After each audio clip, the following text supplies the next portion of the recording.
Hey there, today we're going to look at how to fix rejected returns on Turbotax. So let's get started. Over here, check your email for any message from Turbotax. Then look for an email titled Action Needed from Turbotax.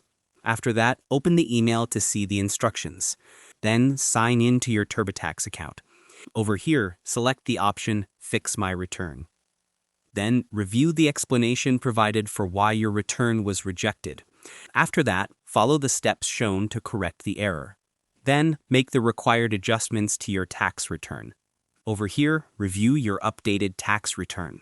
Then, save a PDF version for your records. After that, submit it again for e-filing.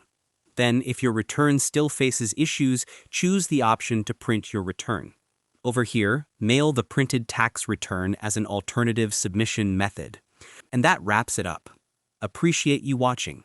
See you in the next.